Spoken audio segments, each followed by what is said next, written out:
Hello BookTube, I'm Jen and welcome to my reading life. I am back today with I think relatively quick video. I was tagged in the I'm so annoyed BookTube tag. I was tagged by Art at Bookshelf Odyssey, so thank you Art for this tag. This is my first time ever doing a tag video, so bear with me as I figure this all out. But I have my cup of tea and one of my favorite Emma Bridgewater mugs, and I will take a quick sip and then we will dive right into the questions. The first question for this tag is, do publishers ever do things that you find annoying? Share an example.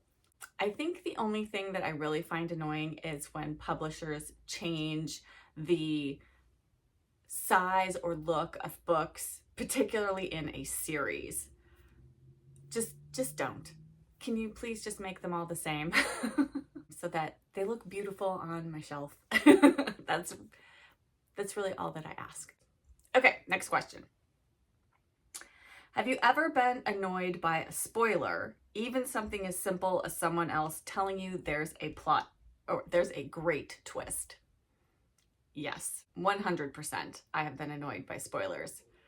I dislike spoilers probably as much as everybody does, particularly if there's some like great twist at the end. And even if somebody just says there's a twist at the end, sometimes I'm a little bit annoyed by that. If it's more on the vague side, that's okay.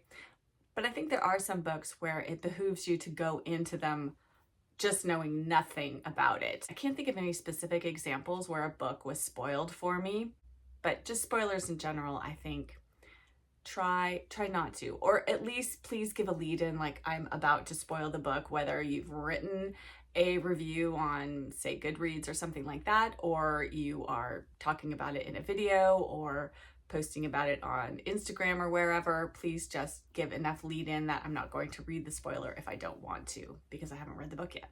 No spoilers, please. Next question. This might be my favorite one in this whole tag. Have you ever been annoyed by what you discovered in a little free library, a book sale, or used bookstore? Tell us what you found and why it was so annoying. Okay, here is my rant. There is a little free library. It's not a licensed little free library. It is just something that someone in my neighborhood built and put up in their front yard. I'm going to put a picture of it here because it's kind of unbelievable. It's basically just some boards nailed together. It used to have a cardboard backing on it. There's no door, there's no roof to it. The books are just sitting there exposed to the elements. And I realize that I live in California and our weather here is relatively mild, but it rains, we have fog, we have intense heat in the summertime. All three of these elements will ruin a book. There was a copy of a book in that little free library during the fall, and it was so ruined. I was going to pick it up and take it to another little free library. The pages were just like stuck. It was like a big brick. It wasn't even readable anymore because it had gotten so wet that it was just destroyed. And they just left it there. They don't remove the books if it rains. And we just had a big rainstorm this weekend, and I went by there while it was raining, and there were a bunch of children's books, picture books, nice picture books being destroyed by the weather. I can't. It makes me so angry every single time I go past there. So that is 100% the thing that annoys me. If you're going to build a little free library, please enclose it. Please. For the sake of the books. Give them shelter. Do not leave them exposed to the elements. That's all I ask. Okay, next question. When it comes to short story collections, are you annoyed if there's a novella in the middle of the collection? I don't think so. Would I be annoyed if it was at the beginning or the end of a collection? Does it specifically need to be in the middle? Because probably I'd want to read either a novella at the beginning of the book or at the end of the book and have the short stories on either side, either the lead into the novella or post novella. But Either way, it doesn't really matter. I mean, a novella is basically a slightly longer short story. I would hope that as long as the book indicated that there was a novella plus short stories in the collection, I don't think that would bother me. Where it was placed in the collection, I'm not sure if that's what the question is asking per se, but like I said, I think I prefer it at the beginning or the end rather than to be reading a bunch of short stories, bam, have this longer, say 90-page novella, and then go back and finish with short stories. I think my preference, maybe I would just skip it and go back to it and read it at the end. But I don't really have a particular problem with novellas. I do like sometimes you'll buy a novella and there'll be like an extra little short story at the end, and that just feels like a little bonus to me. So what's wrong with more reading? The next question is deckled edges, beautiful or annoying? Love deckled edges. It's one of my favorite features of a book. I don't know, it just makes it feel so much more decadent to read. And actually, this copy I have of Anne of Avonlea, this has deckled edges. Can you see those on the edge? I guess you can a little bit maybe. It's hard to see here, but love the feel of deckled edges. I do like that deckled edge feel on my fingers when I'm turning the pages, so definitely a fan. The next question is, other people's annotations in a used book or library book, annoying or are you okay with it? First of all, I'm going to use Art's phrase that he used in his video, which is, don't write in library books, you monster. Please don't write in library books. They're not yours. They're for the community to use and enjoy, and nobody wants that. Please don't destroy library books. However, your own personal books in your collection, write in them to your heart content. Do whatever you like with them. I don't really love when I pick up a book and it is heavily annotated, like somebody studied it for a class or something like that, and they've highlighted and made tons of notes and underlined lots of things. I would probably pass up on purchasing a book like that. But if there's just the occasional note or underline or highlight in the book, that is kind of fun to stumble upon. And actually, the thing I prefer when I buy used books is when I find little things inside the book, like somebody left a receipt or a business card or something they used as a bookmark. I love to find those little things inside used books, and I often just leave them in there because it's just like a fun little treasure inside the book, and it makes you wonder, like, who was this? Or if somebody, say, writes a shopping list on the back of the last page of the book, or they make some note which was clearly maybe a phone conversation they had nothing at hand and they wrote it in the back of this book. I always love stuff like that. It just makes me wonder about the person who read the book before me or owned the book before me. So that is always fun. So annotations, as long as they're not too much, I really enjoy them. And I really try myself to only annotate books that I think I'm going to keep in my collection, and books that I'm just reading that are sort of just light and fluffy. One, they don't often need annotating, and two, if I feel like I might pass them on either to a little free library or to a used bookstore, then I want to give them to the next person to enjoy without many of my underlines or notes in the margins. Next question, if there's a series or a collection of certain kinds of books, like an imprint, and changes are made, are you annoyed or okay with it?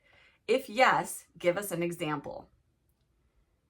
If yes, that I'm annoyed, or if yes, that I'm okay with it? Now I'm confused. Maybe I'm thinking about this too much. Again, this goes back to the first question, which is, please don't make changes to the look of the books throughout the series. I want them to be the same.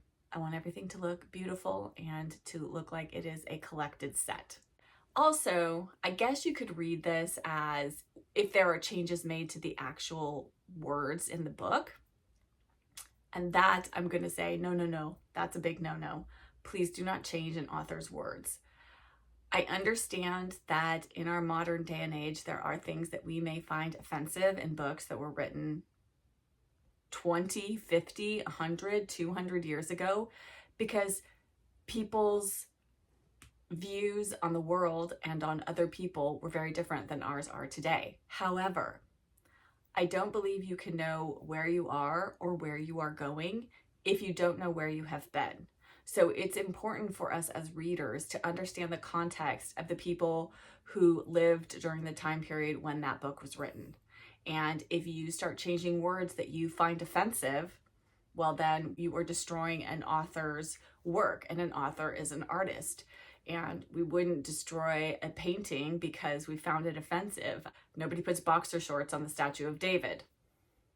Same thing with an author. Once you start to make one edit, where do you stop? So make 0 edits. The author can make as many edits as they want. If they want to revise their own work, that is something else entirely. But I don't think, particularly if the author is deceased, that anyone should be making changes to their words. And also, it's up to all of us as readers to decide, is this something I want to read or not? You can make those choices as well. And sometimes it's okay to be a little bit offended and to allow that to help you think critically and more deeply about why that bothers you. Good literature should make you think, right? Okay, that was a lot on that topic. I think I put my English major hat on a little bit there. I'm gonna take it back off now. Next question. Do the decisions of characters in a novel ever annoy you? Share the book and what decisions you found annoying. Well, yes, lots of characters' decisions annoy me. I think sometimes that is the conflict in the book, is because somebody is doing something that is disagreeable, or whatever the case might be, is, causing conflict within the novel. I would have to say my number one annoying feature of a character is apathy. So this is when you have a character, I find it happens very much in like domestic thrillers of late.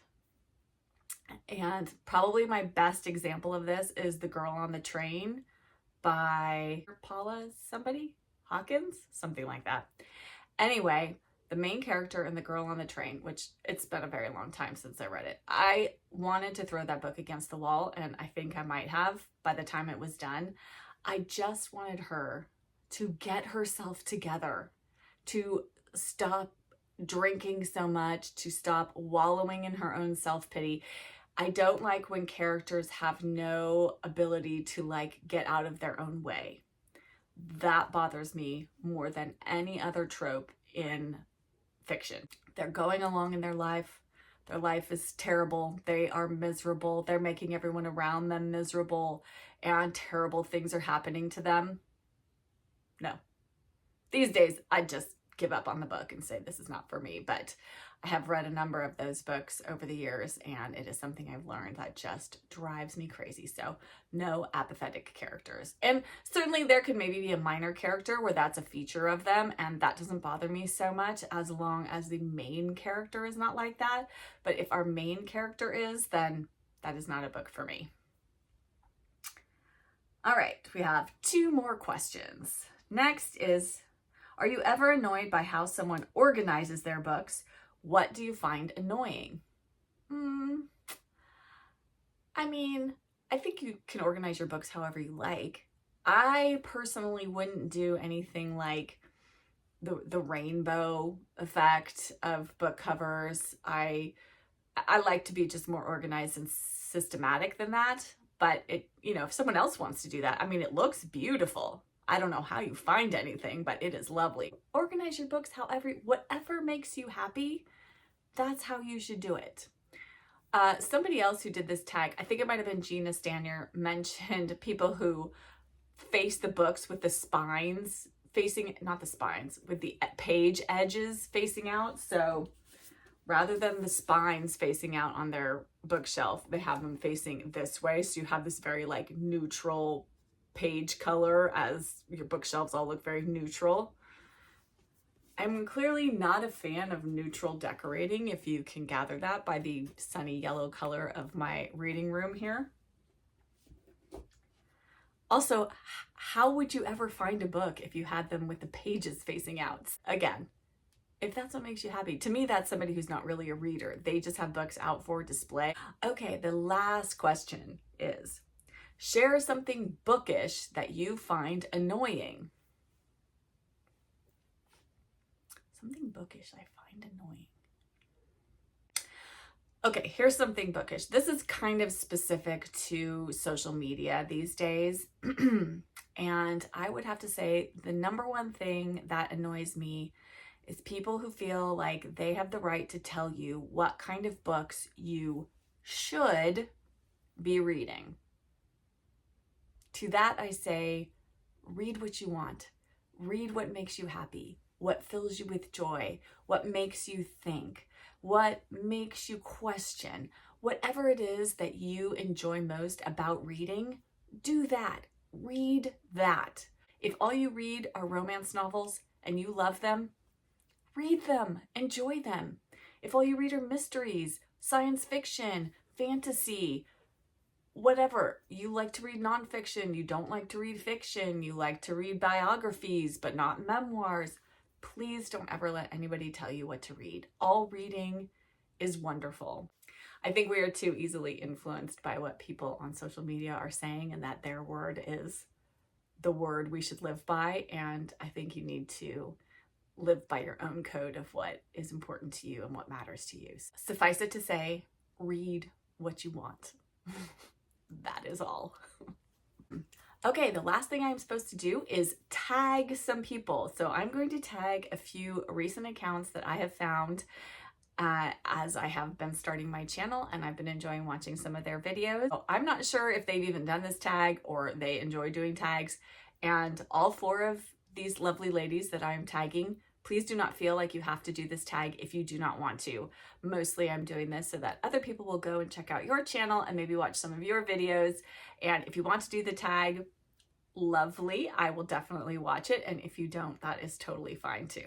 I'm going to tag Anne at In Search of Wonder, and Victoria at A Musical Bookworm, Berna at Berna's Bookish Adventures, and Heather at Water Bear Reads. So definitely go check out their channels. And as always, thank you so much for watching this video. Please give it a like and subscribe to my channel if you aren't already and would like to see more bookish content from me. And I will be back with another video very soon. Oh yeah, one last thing. I have a sleeping kitty right here, and I know some of you have been wanting to see my cats, so I'm going to wake her up. This is probably going to annoy her as well, but come here. Oh my God, it's a big chunky cat. Say hi, Ivy. Can you say hi? Can you say hi to the BookTube? Say hi. She's gonna hate me now. This is Ivy, and she and her brother Huey are our 2 cats right now. They are big and chunky, and whoo, there's her tail. Yeah, she's annoyed now. I'll try to get Huey in another video very soon. Okay, that's all.